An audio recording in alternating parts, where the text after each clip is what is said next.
खोडकेताई, शेवटचा प्रश्न. अध्यक्ष महोदय, मंत्री महोदयांना माझा हा प्रश्न आहे की मुंबई पोलीस भरती 2021-22 मध्ये आपण केली आणि त्यावेळेस बरेच आपण सांगितलं की 23,000 पदं आपण भरलेली आहे.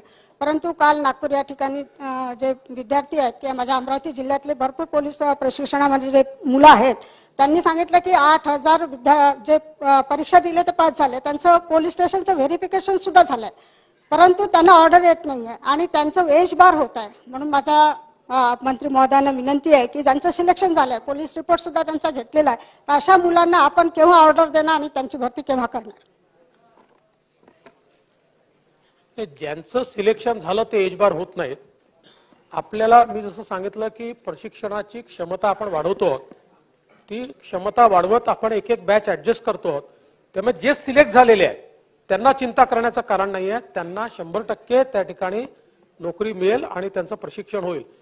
आता काही लोकांचं त्यातलं असं म्हणणं आहे की आम्ही सिलेक्ट झालो पण आम्ही वेटिंग लिस्टवर आहोत. तर आता नवीन भरती करण्याच्या ऐवजी तुम्ही वेटिंग लिस्टवर ना आम्हाला घ्या, पण त्या संदर्भात सुप्रीम कोर्टाचा अतिशय सेटल्ड अशा प्रकारचा कायदा आहे. त्याच्यामुळे त्यांना 1 वर्षानंतर वेटिंग लिस्ट ती राहत नाही.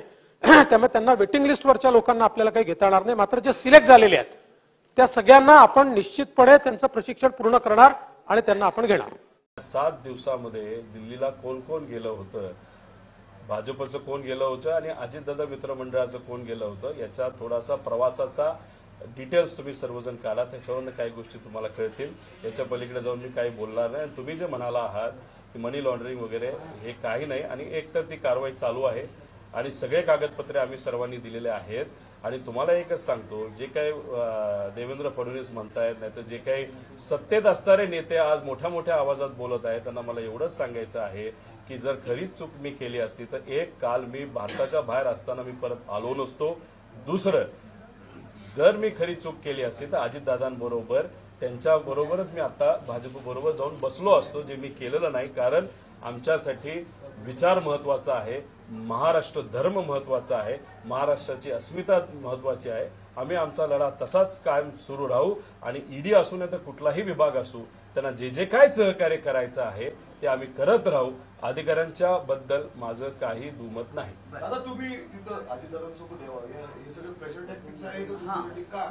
मी एवढंच म्हणेल की जे काही घोटाळा हे म्हणत आहे, ज्याच्यामध्ये MSC बँकेचा घोटाळा बोलत आहे, तो कधी झाला, कसा झाला, तिथं प्रशासक कधी होतं, प्रशासक असताना कुठल्या कंपन्या विकल्या गेल्या, प्रशासक नसताना म्हणजे तिथं जे काही राजकीय नेते मंडळा बोर्डावर होते ते तिथं असताना कोणाच्या कंपन्या तिथं कोणाला विकल्या गेल्या हे थोडं बघावं लागेल. आणि दुसरं, ती यादीमध्ये कुठल्या नेत्यांची नावं आहेत ही एक यादी तुम्ही प्रसिद्ध करा, असं मी सत्तेत असणाऱ्या लोकांना म्हणतो. त्या यादीमध्ये कोणाची नावं होती, ज्याच्यावर एन्क्वायरी ही चालू होती, ती कोण कोण माणसं आहेत आणि ती माणसं आज त्याच पार्टीमध्ये आहेत का भाजप बरोबर गेलेत, याचा कुठेतरी अभ्यास करा. आणि हे सगळं असताना मग तुम्ही एकालाच का टार्गेट करताय हे कुठं ना कुठे तिथं सिद्ध होईल.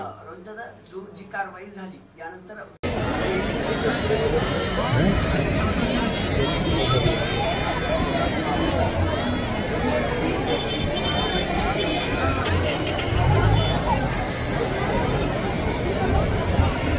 या